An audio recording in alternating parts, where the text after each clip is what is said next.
Antes de começar o vídeo, inscreva-se no nosso canal e deixe seu like. Isso faz toda a diferença. Cantor Daniel é humilhado ao vivo por Anitta. Ela debochou dele, dizendo que sertanejo é coisa de velho. Mas mal sabe ela que Daniel tinha uma resposta que a deixou calada. Assista até o final esse programa que não foi ao ar. Era uma manhã comum no interior de São Paulo quando Daniel recebeu uma ligação da produção da Globo. A proposta era clara: uma edição especial do Altas Horas, com convidados de gerações diferentes, discutindo o impacto da música brasileira no comportamento da juventude. Do outro lado da linha, a produtora explicou: Daniel, o programa vai ter nomes variados, vai ser uma noite sobre contrastes musicais, sabe? A gente quer mostrar como o Brasil é plural. E claro, você não pode ficar de fora. Daniel sorriu com gentileza, agradeceu o convite, mas ficou em silêncio por alguns segundos depois de desligar. Ele vinha de uma sequência de dias estranhos. Sentia um aperto no peito desde a última semana. Estava mais introspectivo. Sonhava com mensagens desconexas, rostos desconhecidos. Era como se algo estivesse sendo anunciado, mesmo sem palavras. Na noite anterior ao programa, ele não conseguiu dormir. Rezou em voz baixa, como fazia desde menino. Senhor, se esse convite for só mais um programa, que passe. Mas se for algo além, me guia. Não por mim, mas por quem vai ouvir. Na manhã da gravação, Daniel saiu cedo, passou na igreja antes de ir para São Paulo. Sentou-se sozinho no último banco e fez uma oração simples. Que suas palavras não fossem suas, mas de quem precisasse ouvi-las. Chegando nos estúdios da Globo, foi recebido com respeito. Técnicos, maquiadores, seguranças, todos tratavam Daniel com um carinho genuíno, como quem reconhece nele algo além da fama. Mas também havia certo estranhamento no ar. Os outros convidados eram bem diferentes, jovens, urbanos, digitais, vibrantes. Entre eles estava Anitta. Ela chegou cercada por assessores, maquiadores e com o carisma elétrico de sempre. Daniel, com sua humildade serena, apenas acenou com um bom dia educado. Ela retribuiu com um sorriso breve, distraída pelo celular. Serginho Groisman, como sempre simpático, passou pelos camarins cumprimentando todos com entusiasmo. Quando chegou ao de Daniel, fez questão de abraçá-lo com força. Que honra ter você aqui hoje. Vamos fazer um programa bonito. Daniel respondeu com um sorriso sincero. Vamos fazer o que Deus quiser, Serginho. No estúdio, o cenário estava mais vibrante do que nunca. Plateia lotada, maioria de jovens. Luzes, música alta, celular para todo lado. Quando Daniel entrou, foi aplaudido, mas com uma energia diferente. Era um aplauso de respeito, não de empolgação. Como se fosse uma lenda viva, mas distante da realidade daquelas pessoas. Serginho deu início ao programa com sua voz calma e articulada. Hoje, no Altas Horas, um encontro de gerações. Vamos falar de música, de valores, de mudanças. De um lado, uma das maiores vozes da história do sertanejo. Do outro, uma das maiores artistas pop da atualidade. Vamos ouvir, refletir e talvez discordar. E tá tudo bem. As primeiras perguntas foram leves. Anitta falou da carreira internacional, das coreografias, do público jovem. Daniel falou da infância, do pai caminhoneiro, das cantorias na praça da cidade, das raízes humildes. O público ria, se emocionava. A conversa fluía. Mas então, Serginho perguntou: Daniel, como você vê a música atual, com tantas mudanças, tantos ritmos, tanta exposição? Daniel respirou fundo e respondeu com calma: Eu acredito que a música é um reflexo da alma. E a alma do povo muda, sim, mas uma coisa nunca muda: a necessidade de sentir de verdade. Eu acho que música sem verdade é só barulho com melodia. A plateia ficou silenciosa por um instante. E foi então que Anitta, sentada ao lado, soltou a primeira alfinetada. Com um sorriso debochado, disse: Ai, Daniel, mas se for só para sentir Então, a gente dorme, né? Música boa hoje é a que faz a galera rebolar até o chão. Se não dá para dançar, morre esquecida. Antes de continuar, peço que comente abaixo a palavra Amém. Esse simples comentário ajudará muito a impulsionar essa mensagem para todo o Brasil, pois o que você verá é uma lição de amor e bondade que serve para todos aprenderem. Comentou? Muito obrigado. Se puder, também se inscreva no canal e deixe seu joinha para nos ajudar. Ficamos muito gratos com todo esse apoio de vocês. Que Deus te abençoe, te dê tudo em dobro e te ilumine. Agora, vamos continuar. Risadas pipocaram entre os jovens da plateia. Daniel apenas sorriu de leve. Serginho tentou contornar. Mas a música pode emocionar também, né? Anita continuou. Pode, claro. Mas vamos falar a real. Essa coisa de modinha sertaneja, violãozinho, letra triste, é muito música de tiozão de churrasco.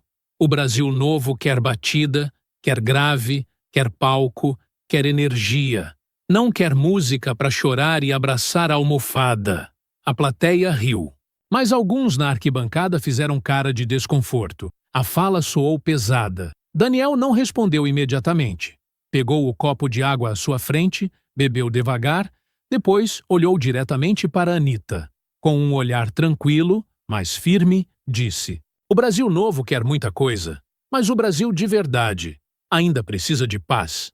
Serginho sentiu o clima mudar. A plateia também. Anita sorriu sem graça, mas manteve a pose. Pode ser, mas paz com ritmo é melhor, né? A plateia riu, mas dessa vez com menos força. Daniel olhou para o chão por um instante. Depois encarou a câmera, como se falasse para quem estava em casa. Eu canto desde menino. Nunca cantei para virar trend. Canto para quem não tem com quem conversar. Para quem deita e ora. Para quem sofre calado. Se isso não serve mais, então eu não sei o que o Brasil quer ouvir. Serginho rapidamente chamou o intervalo. Mas ali, o programa já não era mais o mesmo. E nem o clima naquele estúdio. O intervalo terminou, mas o retorno ao palco foi estranho. Os risos já não vinham com facilidade. O que era para ser um programa leve, com troca de ideias entre artistas de gerações diferentes, começava a ganhar uma densidade silenciosa. Serginho Groisman, tentando retomar o ritmo, puxou um novo tópico. Daniel, você falou que canta para quem sofre calado. Isso é muito bonito. Você acha que a música tem esse papel de curar? Daniel assentiu com a cabeça. Eu não acho. Eu tenho certeza. A música me curou. Me curou quando perdi meu pai, quando perdi minha mãe, e também quando perdi a mim mesmo. Ela não me deu dinheiro primeiro. Ela me deu abrigo. Foi a música, que me fez enxergar Deus nas pequenas coisas, no abraço da minha filha, no olhar de uma senhora no fim do show, no silêncio depois do último acorde. A plateia ficou quieta. Alguns se entreolhavam. Outras pessoas apenas ouviam, absorvendo. Deus? Disse Anita, quebrando o silêncio com um tom de ironia. Começou. Agora vai virar culto ao vivo? Algumas pessoas riram, outras não. A temperatura caiu alguns graus no estúdio. Daniel olhou para ela com respeito. Não é culto. É verdade. Eu só falo do que vivi. Nunca fui de apontar o dedo para ninguém. Mas também não aceito que zombem da minha fé como se fosse um acessório fora de moda. Serginho tentou interromper com uma pergunta neutra, mas Daniel continuou, com calma, sem elevar o tom. A gente está vivendo num mundo onde falar de Deus virou provocação. Mas dançar seminu, cantar palavrão e gritar que é livre, isso é aplaudido. Aí eu te pergunto, Serginho, liberdade é fazer o que quiser? Ou é poder dizer o que sente sem medo de ser ridicularizado? Silêncio. Serginho, visivelmente desconfortável, desviou o olhar. Anita deu uma risada seca. Amor, você tá confundindo as coisas. Eu só disse que música tem que levantar a galera, sacudir. Essa coisa de fé, de silêncio, de lágrima, isso aí não vende mais. É bom para orar, não para viralizar. Daniel abaixou a cabeça por um instante. Respirou fundo. Nem tudo que vende vale, e nem tudo que viraliza edifica. A frase caiu como uma pedra no estúdio. Algumas pessoas na plateia começaram a aplaudir, discretamente. Outras ainda mantinham o celular apontado, mas com expressão séria. A própria equipe de bastidores sentia a tensão.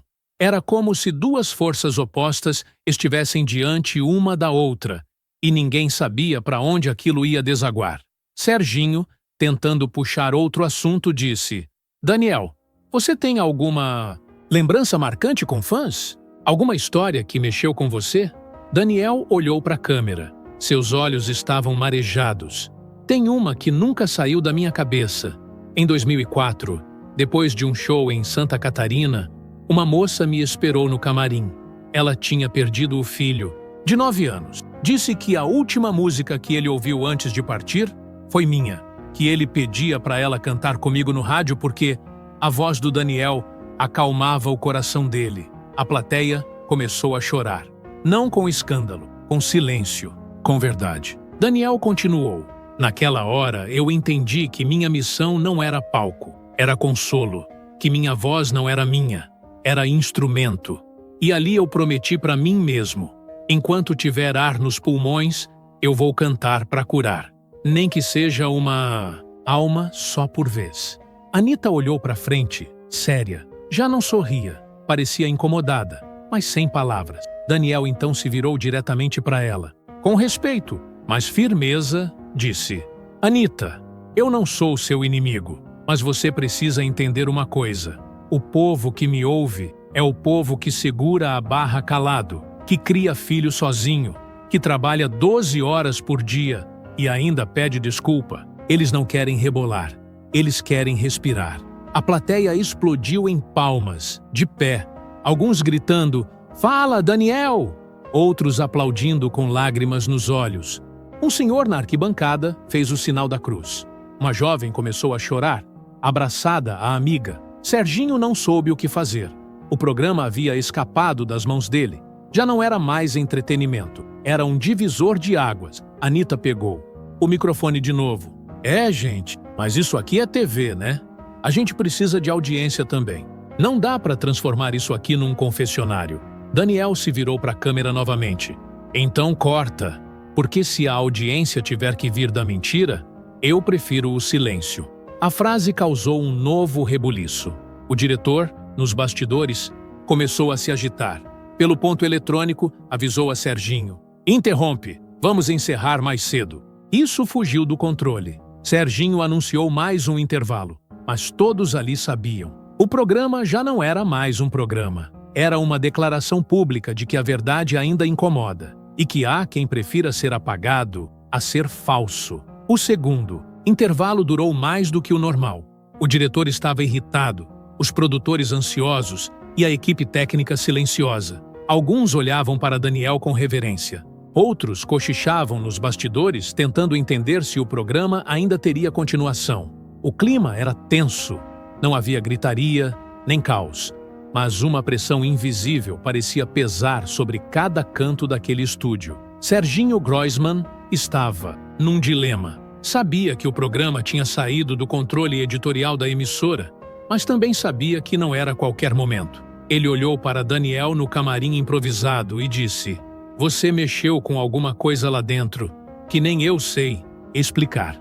Daniel sereno respondeu: Não fui eu, foi a verdade. E a verdade, quando entra num lugar que vive de aparência, ela arranha, ela machuca.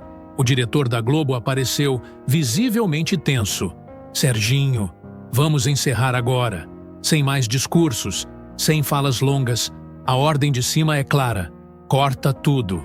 A parte da música talvez a gente aprove. O resto, arquiva. Serginho assentiu. Daniel também. Mas havia algo nos olhos dele que não se dobrava. Ele não lutava contra ninguém, mas também não abaixava a cabeça para qualquer um. Poucos minutos depois, a gravação foi retomada. O público voltou aos lugares, mas o clima estava denso, carregado. Os aplausos vinham tímidos, quase automáticos. Serginho tentou retomar com uma fala técnica, apresentando mais um número musical. Daniel foi convidado a cantar. Pegou o violão, caminhou até o centro do palco, olhou para a câmera e disse: "Essa música é para quem sente que tá sozinho." Mas não tá. Começou a dedilhar acordes simples. A letra era suave, mas cortante como navalha. Quando o mundo grita, eu fecho os olhos e escuto quem fala com o coração. Se me chamam de velho, eu respondo com calma. A verdade não precisa gritar. Para fazer revolução. Enquanto ele cantava, uma jovem na plateia começou a chorar descontroladamente. Depois, um rapaz ao lado dela passou mal. E então, repentinamente, um homem no fundo da arquibancada se levantou aos gritos. "Para! Para!" Com isso, a câmera desviou imediatamente. A plateia entrou em choque. O homem parecia possuído, os olhos arregalados, a respiração pesada. Os seguranças correram até ele, mas ele falava alto, embolado, com uma voz que parecia não ser sua. "Ele não pode falar esse nome. Ele está abrindo portas que devem ficar fechadas." Um técnico da Globo, que já trabalhava há 20 anos, no estúdio, se afastou tremendo. Outro, responsável pelo áudio, parou de responder no ponto. O homem continuava. "A luz dele incomoda! A luz dele tá queimando!" Daniel parou de tocar.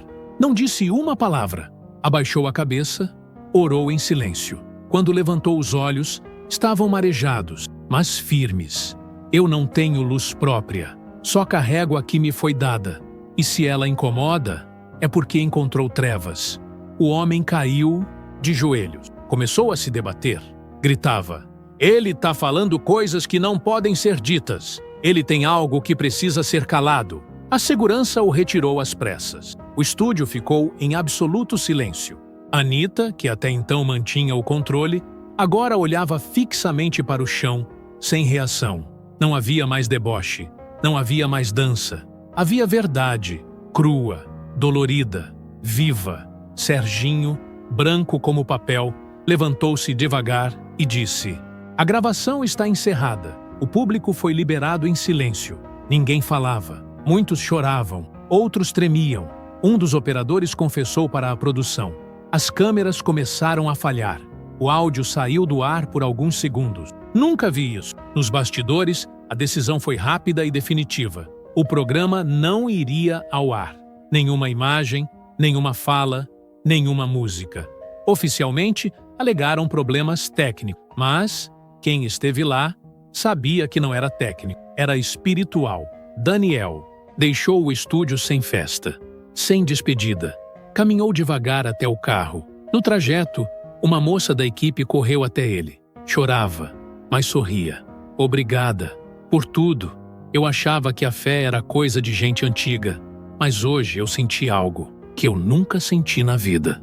Daniel a abraçou brevemente e apenas disse: "O que é verdadeiro toca até quem não acredita." De volta à estrada, olhava pela janela do carro, vendo as luzes da cidade passarem rápidas. Seus pensamentos eram calmos, mas sua alma sabia que tinha acontecido algo que não poderia ser apagado. Ao chegar em casa, entrou no quarto, sentou-se na beira da cama e fez uma última oração. "Senhor, se tudo isso foi loucura, que não machuque ninguém, mas se foi semente, que floresça onde mais precisa." Na cena final, Daniel aparece num campo aberto ao entardecer, o céu alaranjado atrás dele. Ele segura o violão, mas não canta. Olha diretamente para a câmera e diz: "O programa não foi ao ar, mas não precisa, porque quando a verdade toca um coração, já cumpriu sua missão." Ele se vira e vai embora, deixando a estrada vazia, com o som do vento e dos grilos ao fundo. A tela escurece com os dizeres: "A luz não precisa de palco, só de espaço." A gravação havia terminado. O estúdio estava vazio, mas o silêncio ainda gritava. Técnicos caminhavam devagar, sem trocar palavras. As câmeras, agora desligadas, pareciam testemunhas de algo que ultrapassava sua função. A música ambiente do Altas Horas não voltou, e nem voltaria. Nos bastidores, a decisão foi rápida. O programa seria arquivado. Nenhuma parte seria aproveitada. Nenhuma música, nenhuma fala, nenhum trecho. Fora do padrão editorial, disseram. Conteúdo sensível demais. Mas todos sabiam a verdade. Não foi sensibilidade. Foi medo. O que aconteceu ali tocou algo que a emissora não sabia como administrar. Não era polêmica comum. Não era briga de ego ou gafe ao vivo. Era espiritual. Era invisível. Mas era forte demais para ser ignorado. Celso Portiolli, que acompanhava a gravação dos bastidores, ligou pessoalmente para Daniel naquela noite. A ligação foi curta. Portiolli, emocionado, disse apenas: "Eu assisti tudo, Daniel, e o que você fez foi maior que a televisão." Do outro lado, Daniel respondeu, com calma: "Não fui eu, foi quem me enviou." No dia seguinte, uma nota interna circulou entre os altos cargos da emissora. O material da gravação de ontem deve ser mantido em sigilo absoluto. Nenhuma reprodução, nenhum acesso externo. Arquivar por tempo indeterminado. Chiquitititos. Assim, o programa sumiu, como se nunca tivesse acontecido. Mas os que estavam lá jamais esqueceriam. Na Globo, alguns produtores pediram transferência de equipe, outros pediram licença. Um dos seguranças que retirou o homem da plateia nunca mais voltou ao estúdio. Disse à família que ali aconteceu algo que não quer ver de novo. Daniel, por sua vez, não deu entrevista, não fez post, não subiu em palanque.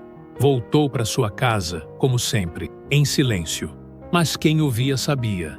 Algo nele havia mudado. Estava mais firme, mais sereno, como quem cumpriu um propósito, mesmo que ninguém mais tenha visto. Uma semana depois, ele voltou à pequena igreja onde costuma rezar sozinho. Sentou-se no último banco, ajoelhou-se e ficou ali por mais de 1 hora, sem pedir nada, apenas agradecendo. Na saída, um senhor de idade que o reconheceu se aproximou e disse: "Eu sonhei com você.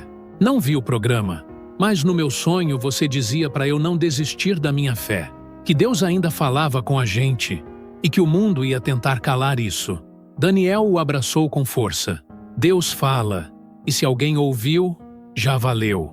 Dias depois, um membro da produção do programa mandou uma mensagem para ele, discretamente. Dizia: "Só queria que você soubesse. Não importa se o Brasil não viu.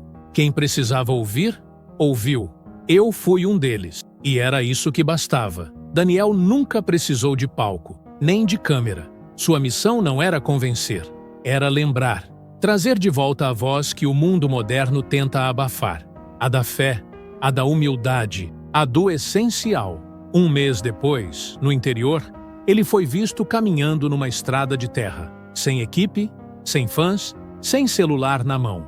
Apenas ele, a natureza e o som do próprio passo. Quando um morador o cumprimentou de longe, ele respondeu, sorrindo: "A paz vale mais do que qualquer aplauso."